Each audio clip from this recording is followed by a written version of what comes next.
Sveiki gyvi. Nuostabu, kad šiemet žirgų metai paskelbti kaip mūsų valstybės kultūrinio ir mentalinio susidomėjimo prioritetas.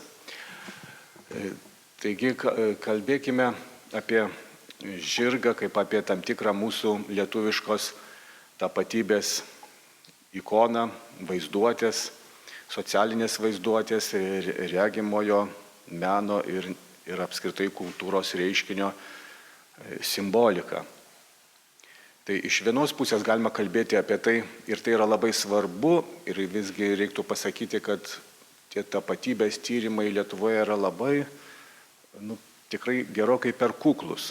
Nes jeigu mes kalbėtume apie žirgą, kokia jo reikšmė yra įvairių įstaigų logotipuose, kaip ženklo, jeigu kalbėtume apie žirgo vaidmenį laidotuvių papročiuose, vestuvių papročiuose, taip pat vestuvinio grožio, bernelio įsivaizdavimo, ne tik tautosakoje, bet reiškia mūsų vėlgi tam tikroj meniai arba meilės vaizduotėje, kaip atjoja bernelis ant balto žirgo ir dobilus valgo, tas žirgas ėda dainose ir tautosakoje. Visi šitie dalykai sudaro mūsų tą žirgo lietuvišką tapatybę ir tikrai sudėti į vieną vietą, juos apibendrinti būtų labai įdomu, kalbant ir apie mitinius vaizdinius, ir apie dainas, ir apie papročius, ir būtent apie dar ir šiuolaikinį mūsų gyvenimą.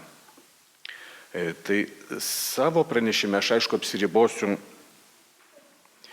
ornamentais ir siaura dalimi tos tapatybės, tai gal net tokia dalimi, kuri ne tiek apie tapatybę kalba, bet apie tos tapatybės archeologiją, tos tapatybės ištakas, sklaidą įvairius aspektus.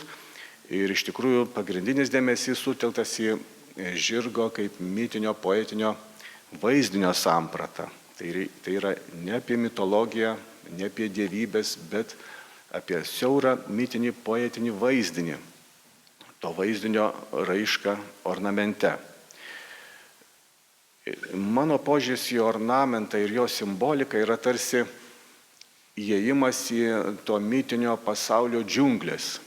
Įėjimas ir ieškojimas tam tikrų atskirų dalių, kurios atrodo nesusietos, jas aš ištraukiu ir apibendrinu. Ir tokiu būdu atrandami tam tikri nepastebėti ir netikėti ryšiai, netikėti aspektai, bet jie būtent paaiškina tą įvaizdžio ir būtent žirgo simboliką. Taigi iš tikrųjų ornamento tyrimas, taip kaip aš jį suprantu, yra alternatyva tautosakos mitologijos tyrimams. Nes tautosakoje ir toj klasikinėje mitologijoje mes dėliojame mitinį pasaulėvaizdį. Nagrinėdamas ornamento simboliką, aš tarsi patikrinu tą jau suprantamą ir žinomą mitinį pasaulėvaizdį visai priešingais būdais. Ieškau, ar yra ryšys tarp mūsų įsivaizduojamo mitinio pasaulėvaizdžio ir tų dalykų, kurie ryškėja ornamento simbolikoje. Taigi jau kaip čia labai taikliai buvo paminėta Balio nuostata, simbolikos matyti neįmanoma tyrinėti, jeigu nėra tam tikrų to įvaizdžio, to vaizdinio, įvaizdinio paaiškinimo. Įvaizdis tai yra, aš manau, kad tai yra kaip apkalbamasis aspektas, o vaizdinys tai yra vaizduojamasis. Taigi, jeigu žirgas yra vaizduojamas, tai yra vienas dalykas, o jeigu jis yra įsivaizduojamas ir apkalbamas, tai jau būtų įvaizdis. Tai štai koks yra vaizdinio ir įvaizdžio ryšys ir kaip tas vaizdinys yra apkalbamas. Tai jeigu jisai apkalbamas tautosakoje, papročiuose, jeigu mes tą vaizdinį matome kaip artefaktą, kaip tam tikrą gyvenimo ir tikrovės objektą, nes artefaktas yra ne tik tai, ką žmogus sukuria, bet tai yra tai, ką žmogus kultūriškai vartoja. Tai yra, žirgas yra sukurtas gamtos, bet jeigu žmogus ant to žirgo joja, žirgas tampa artefaktu, tai yra kultūros dalimi ir kultūrinių daiktų. Tai lygiai kaip ir meno kūrinys. Tai šiuo atveju nei meno kūrinys, nei pats žirgas kaip gamtos kūrinys artefakto prasme nesiskiria. Taigi, man labai yra svarbu ir tautosaka, ir mitologiniai vaizdiniai, ir taip pat papročiai. Iš vienos pusės. Iš kitos pusės dailės, taikomosios dailės istorija, kaip tas vaizdinys, atvaizduotas žirgas, įsimbolintas arba perkeistas, jį net pažįstamai perkeistas į ornamentą, kaip jis atkeliauja iki mūsų dienų, kokia jo yra istorija ir su kokiais kitų kultūrų tapatybės dalykais, kitų kultūrų vaizdiniais jisai siejasi ir yra tarptų vaizdinių ryšys su mūsų lietuviškaisiais vaizdiniais. Ir tokiu būdu galima patikrinti, kiek mūsų matoma žirgo ornamento simbolika, kiek jinai siejasi su Europos kitų tautų, senesnių civilizacijų, antikos civilizacijų tradicijoms, su indoeuropiečių tradicijoms, senovės indų ir vedų tradicinių įsivaizdavimų. Taigi, patikrindami tuos ryšius, mes galime atrasti tam tikras naujas įžvalgas tos pačios mūsų lietuviškos mitologijos sampratoje. Taigi, šioje pirmoje iliustracijoje aš pateikiu kairėje pusėje tam tikrus schemas ornamento, kuris yra vadinamas žirgeliais. Dešinėje pusėje yra taip pat ornamentuotų juostų schemos, kai kurios spalvoti pavyzdžiai tokie patys, atitinkantis tas schemas, kurios siejamas su žirgais ir žirgeliais. Ir pačiam centre yra viršuje žirgelio ornamento archetipas, arba tiksliau pasakius tipinis ženklas, o šonuose pateiktos to ženklo pavadinimo atmainos. Tai yra, gali būti ir arklio galvukė, žirgeliai, taip pat puserškėtis, kadangi erškėtis yra rombas su ataugėlėmis, ir žirgeliai tai yra visiškai lyg ir kitoks ženklas, didelis rombas su kabliukais. Įdomu, kad betyrinėjant ornamento simboliką paaiškėjo, kad lietuvių audėjos ornamentą klasifikavo. Tai yra ganėtinai intelektuali veikla, nes suprato, kad tam tikras ženklas gali turėti atmainas. Kaip štai čia matome, žirgelis turi 3 atmainas, to tipo atmainas. O patys tipai dar siejasi su archetipais. Tai yra iš viso apie 17 tų archetipinių ženklų. Tai yra archetipiniai ženklai ir iš tų archetipinių ženklų matome vidurinė eilė. Vienas iš tų ženklų, kurie pasitelkiami lietuvių juostų ornamentika, yra žirgelių tipo raštas. Tai akivaizdu, kad juostose tų ženklų yra žymiai daugiau ir pavadinimai vėlgi, ne visi šitie archetipiniai ženklai turi pavadinimus, kai kuriems nėra suteikti pavadinimus, sakykime, šitam meandrui, įstrižainiai, šitam stogeliui nerastume pavadinimo audėjų tautosakoj.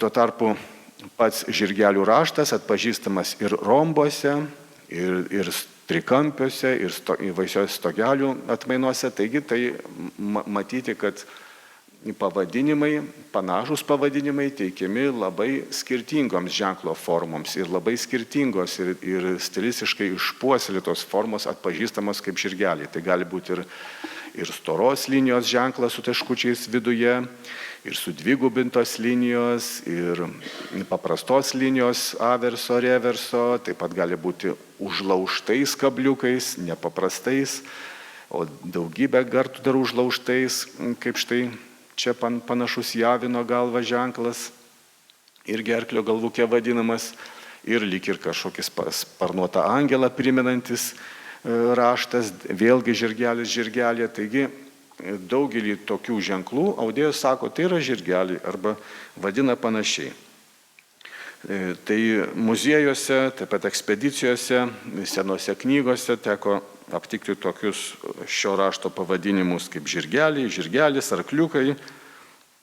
Latvijai vadina zirdžinš ir taip pat dar šiek tiek tas ženklas Latvijų tradicijos siejamas su jumiu ir vadinamas stogeliu jumtinšu. Kad šį ženklą galime atpažinti, jau nebepavadinti, bet atpažinti aukštaičių šimtaraštėse juostose, kurios arba daugiaraštėse tiksliau būtų pasakyti, nes jie tokio pavadinimo neteikė. Tai tokios juostos buvo audžiamos Aukštaitijos viduryje, maždaug Ukmergės apylinkėse, taip pat Pasvalio, Šiaulių šiaurinėje krašto dalyje. Tai matome štai čia ženklą panašų į žirgelius, taip pat ir čia panašus ženklas kartojasi, kitur yra labai didelis rombas su kabliukais.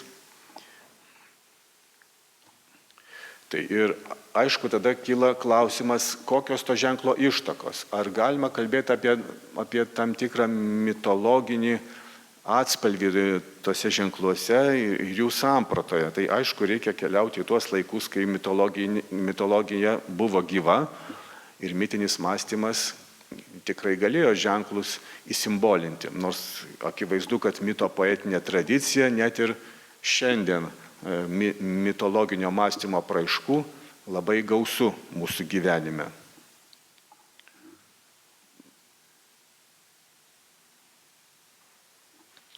Bet apie tai, žinoma, nesiplėsime. Taigi, 11-13 amžiui, aišku, buvo toji senoji pasaulėžiūra ir randama Latvijoje, fino-ugrų lyvių gentyse. Būtent ten daugiausiai išliko ir tie drabužiai buvo labai puošnus, tai yra tamsiai mėlynos vilnonės vilainės. Net ir pavadinimas siejamas su Vilna, jos buvo puoštos žalvario žiedeliais ir iš tų žiedelių formavosi ornamentai. Ir kur mes matome čia tuos žirgelių ornamentus, juos matome pakraščiuose. Taigi dabar mes jau perinam prie tos formos analizės. Ar galima sakyti, kad žirgelių ornamentas arba žirgelių raštas, remiantis jo kompoziciją, jo kompozicinės schemomis ir netgi ornamento vėliausnėm tam tikromis atitikmenimis vizualiniams vaizdiniams, kad toks ženklas gali būti sėtinas su žirgu ir, aišku, žinoma, platesniu mitologiniu vaizdiniu, kuris aiškėja vėlgi nagrinėjant šį ženklą. Taigi, šiaip yra nustatyta, kad beveik visam pasaulyje, ypač remiantis antikos tradicija, matoma, kad kompozicijos ar ypač audinių centre būdavo vaizduojamas dangus. Būdavo vaizduojamas dangus, žvaigždynai ir, kaip sakant, dievybė aukščiausioje ir žmogus apsirengęs tą dievybę labiausiai tai simbolizavo valdovą. Kas valdovas, kaip ir Egipto tradicijoje, tai yra dievo vietininkas žemėje, būtent jisai turėtų puoštis dangaus įvairiais simboliais. Vėliau, kadangi ta tradicija turtingėjo, plėtojosi, galiausiai buvo pradėta vaizduoti ir vairūs rojaus sodai, ir persų kilimuose ir fontanai, ir augalija, ir gyvūnija, ir įvairiausi platūs dalykai, bet vėlgi centrinėje dalyje, ten, kur daugiausia visokios žvaigždės, manoma, kad buvo vaizduojamas dangaus pasaulis. Tai čia tuos dalykus ir matome, įvairius kryžiai, žvaigždės, besisukantis kryžiai ir kiti vaizdiniai. O kas yra aplinkui? Aplinkui matome liktai namo stogą su žirgelių raštu. Taigi tai lyg ir yra pastogės simbolis arba to žemiško dangaus pakraščio simbolis, kad tai, kas yra 4 pasaulio šalis, jeigu ratas labiau siejamas ir su žemės horizontu, bet ir su dangaus pasauliu, ir amžinybė, ir saulės judėjimu, nes dažniausiai ir mėnulis, ir saulė yra apskriti, tai yra dangaus tarsi kūnai, o visa tai, kas yra kvadratai, tai yra ir suarta žemė, ir pastatytas namas, jau nuo neolito laikų, ypač Tripolijos civilizacijoje, kuri buvo prie Kijevo. Namai buvo tokie kaip ir dabar kaimo trobesiai, tai yra keturkampis schemos pastatas su šlaitiniu stogu. Taigi galima įtarti, kad žirgelio ornamentas, kuris yra stogų puošyboje, atitinka šį tekstilės ženklų komponavimą. Čia yra iš arčiau. Ir kai kurie ženklai visiškai atitinka ir juostų ornamentiką. Įdomu, kad pati juostų ornamentika buvo tuo pačiu laiku ir juostose, ir tos juostos apsiuvamos būtent Vilainių kraštuose. Kitas dalykas, kuris irgi yra labai archaiškas, tai yra nuosavybės ženklai. Jų būta ir randama ir Europoje, ir masonų, mūrininkų, plytų, įvairiausių gildijų ženkluose, taip pat ypatingai bitininkystės srityje, mūsų kraštuose medžiuose būdavo medžiai žymimi, dėl to burtas ir burta latviškai yra raštas, kadangi burtininkavimas siejamas su bitininkystė ir lenkiškai bartnictvo, tai irgi lygiai barčius, burtininkas, barčius, tai yra bitininkas. Tai etimologiškai artimi žodžiai. Taip pat būta šių nuosavybės ženklų plūdėse, štai čia iš Rygos plūdės, o čia XIX amžiaus plūdė Estijoje Tartu muziejui pateikiama. Ir kaip matome, tuose nuosavybės ženkluose akivaizdžiai matome žirgelių tipo ženklus. Na, o čia yra žvejybos krašte labai ryškiame, tai yra Lietuvos Kuršininkų krašte prie Šventosios. Ir ten buvo įvairūs padargai žymimi įvairiais nuosavybės ženklais. Ir štai čia vieni iš tų ženklų yra surinkęs kraštotyrininkas Mikelis Balčius. Jeigu ieškome šių ženklų ne kaip juostų rašto arba juostų ornamentikos, bet kai atskiro ženklo, kuris net turėjo įtakos ir Europos to lotyniško šrifto gimimui. Tai yra senovės Europos civilizacija, 5-4 tūkstančiai metų prieš mūsų erą. Ir šį ženklą matome įvairiuose keramikos dirbiniuose, kaip atskirą, ypatingą simbolį. Ir netgi ant žibinto, kuris tai vaizduoja aviną su ragais, tai galima įtarti, kad šis ženklas taip pat siejamas ir su avinu. Panašių ženklų aptinkama ir labai archaiškose berberų gentise gyvenančiose, šiuo metu gyvenančiose Šiaurės Afrikos dykumose, Maroke ir Tunise. Ir ten yra paplitusi tradicija tatuiruotis. Tai matome labai tokius geometrinius raštus, primenančius lietuvių juostų raštus.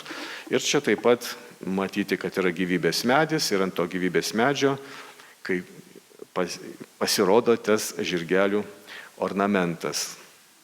Arba gyvybės medis kaip stulpas ar ant stulpo, arba gyvybės medis kaip centras, kaip visatos centras ir šalia jo tam tikri žirgelių ornamento dariniai, arba kaip kalnas ir kaip trikampis, kuris taip pat siejamas su žirgeliais. Taigi kompozicinės schemos rodo panašią mitinio mąstymo logiką.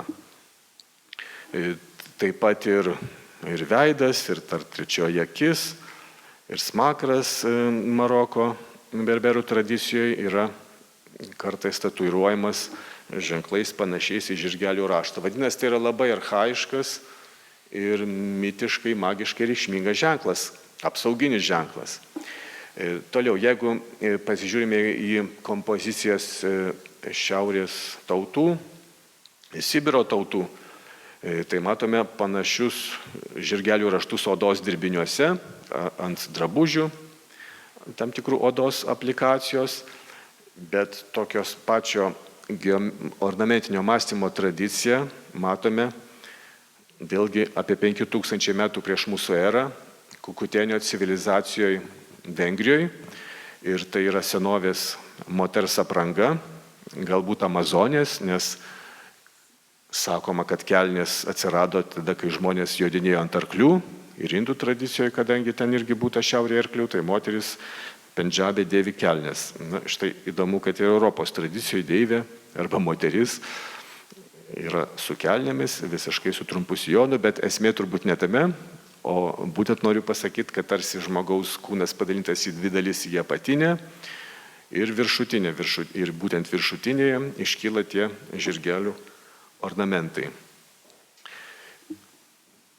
Toliau, kokios gali būti žirgelių ornamento vaizdinės sąsajos, atpažįstamumo, kad tai yra žirgai, sąsajos Europos tradicijoje.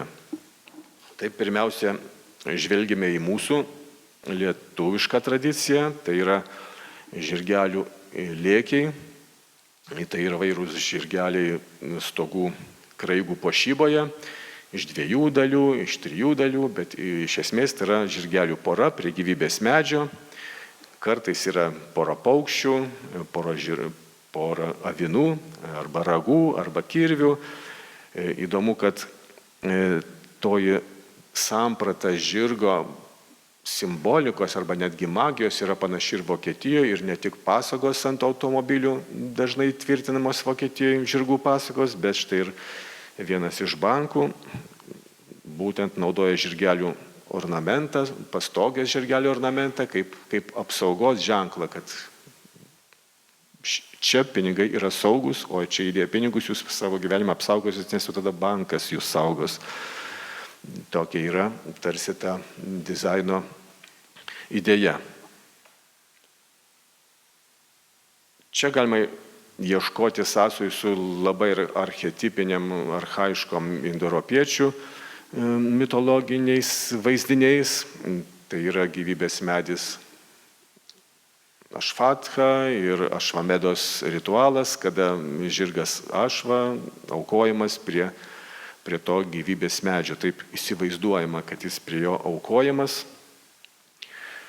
Ir taip pat būta indų tradicijoje apeigų, kaip plėsti valstybės teritoriją. Tai būdavo vieną kartą gyvenime karalius turėdavo paleisti baltą žirgą gadytis į laisvę ir jeigu tas žirgas nukeliaudavo į užsienį, tai tą valstybę užkariaudavo, nes tai buvo suprantama, kad yra Dievo ženklas, kur gali indoeuropiečiai plėsis ir kur jie gali keliauti. Taigi, kai sakoma apie indoeuropiečių, naujausiais duomenimis indoeuropiečių protėviai buvo maždaug kur dabar Donbasas, tai yra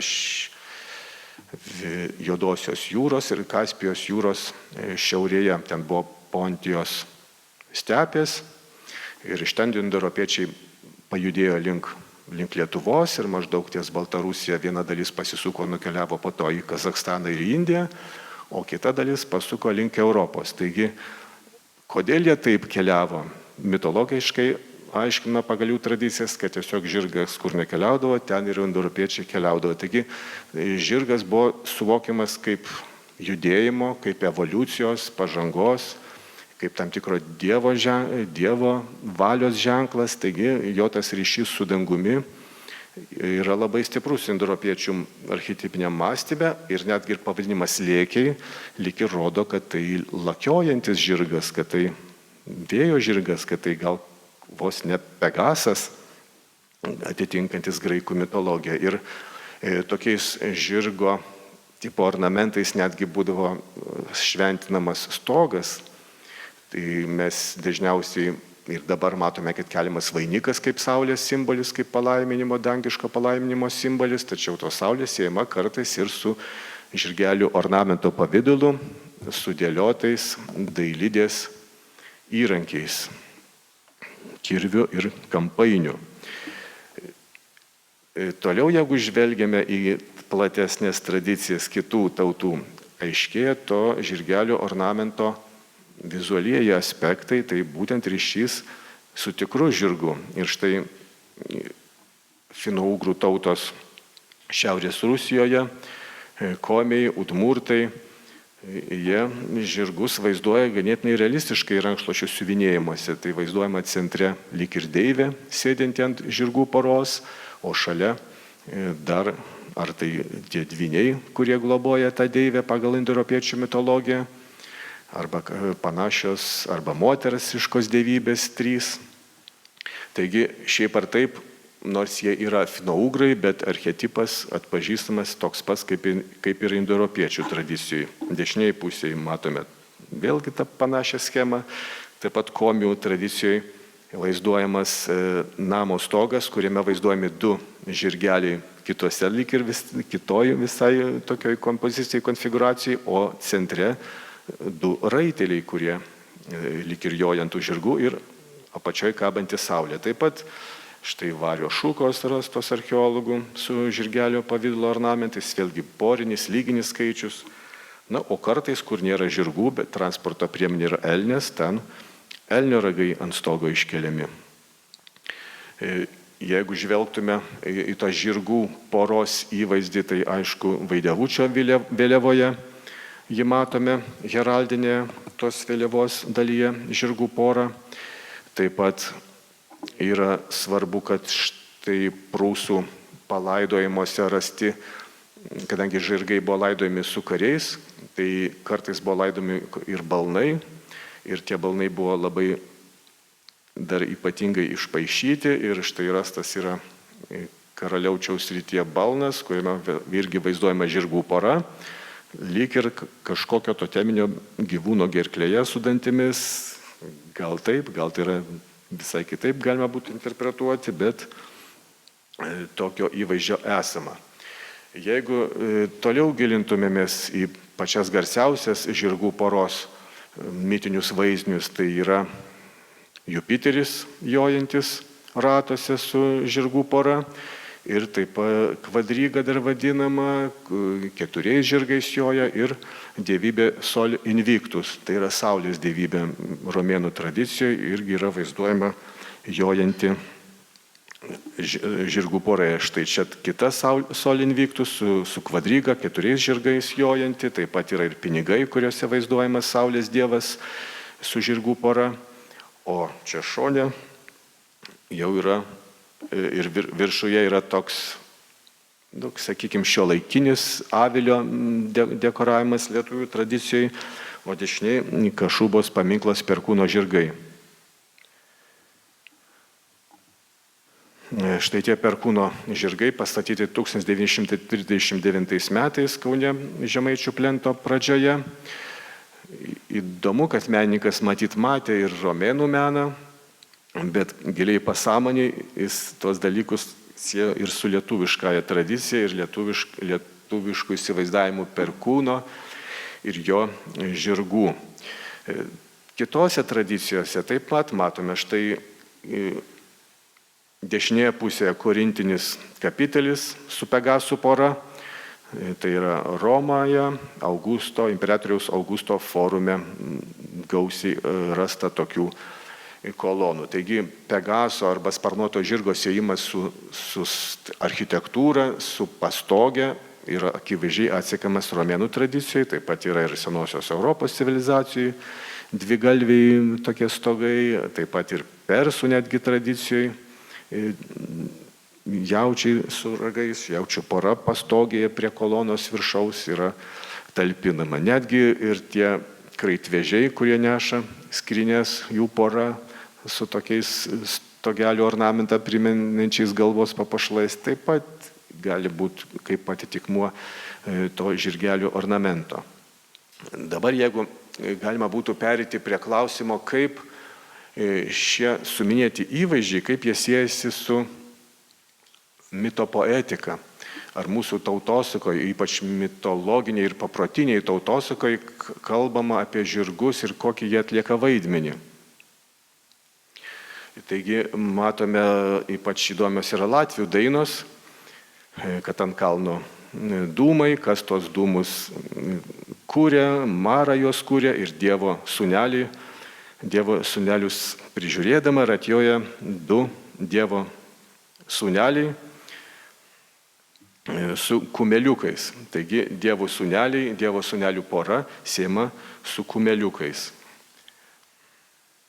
Kita daina kalba apie tai, kad vėlgi porinis skaičius 2 dienas ėjau mišku ir nieko neregėjau, o 3 dieną pamačiau aukso ąžuolėlį ir prie to aukso ąžuolėlio sidabro upelė teka, o tos upelės pakrašty Dievo sūneliai pirtį kūrė ir tą pirtį kūrė saulytė. Ta saulytė yra ir saulės dukra, kuri tuo pačiu yra aušrinė mūsų mitologijoje, o indoeuropiečių, archetipinė indoeuropiečių mitologijai, būtent aušrinė prižiūri Dievo sūneliai, valtelėje, irstosi po marias, ir tai yra ir jų sesuo, ir tuo pačiu tas vaizdinys tai yra vestuvinis vaizdinys, tai yra meilės vaizdinys ir dažnai siejamas ir su žmogaus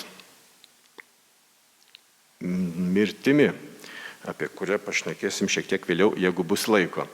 Kitos dainos kalba apie tai, kaip pasodina ant marių kranto baltą rožę arba baltą pupą, jie užauga iki dangaus ir štai nukeliauja tos pupos šakomis pas Dievą ir ten pamato Dievo sūnelius, kumelius balnojančius. Taigi vėl akivaizdžiai Dievo sūneliai siejami su žirgais, o žirgai siejami su dieviškais dvyniais. Taigi aiškiai matome, kad žirgai siejami su dvyniška mitologija. Kitoj dainoje dainuojama apie tai, kad pasėjo baltą rožę ar pupą, užkilo ta rožė, tai yra tokia kosmogonė baltiška, papuola į dangų ir klausia, kur yra tėvas motina. Matyt, kad čia yra vestuvinė daina, kurios metu reikia padėkoti tėvams už duotą gyvenimą arba pasveikinti juos vestuvių progą ir nuotaka nukeliauja į dangų, susitikti tėvų. Bet ką jinai pirmiausia pamato Dievo sūnus žirgelius bebalnojančius. Ir būtent jų klausia, kur yra mano tėvai ir sako, tavo tėvai aušriniai kelia vestuves. Taigi vėl akivaizdžiai matom, kad ta žirgų pora yra vestuvinis simbolis. Kita vertus, mitologiniam mąstyme daugelį tautų laidotuvės, mirtis ir vestuvės yra susiję dalykai, nes mirštama tam, kad atgimti ir kad toliau gyventi, o vestuvės yra tam tikra prasme senojo būvio mirtis ir reiškia, yra milžiniška transformacija. O žirgas tai yra būtent transformacijos, persikeitimo, evoliucijos, kelionės simbolis. Tai štai baltų tradicijoje buvo labai mėgiama laidoti žirgus kartu su kariais ir ko gero mokslininkai sako, kad tai buvo išskirtinė būtent baltų tradicija.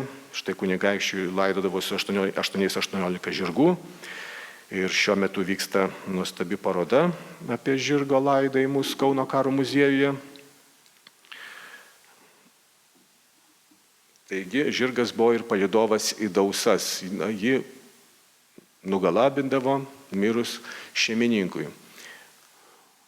Aišku, sakyčiau, taip vis tiek yra, kad ir tokie papročiai skausmingi, bet galbūt tai vis tiek gamtos atžvilgiu yra geriau negu visai arklių nebeauginti, kaip dabar Lietuvoje. Reiškia, mes galim labai globoti gyvūnus ir tiesiog jų nebeauginti iš meilės gyvūnam. Tai ta prasme, reiškia, žirgo tas kultas, jisai skatino žirgininkystę ir skatino žirgų veisimą.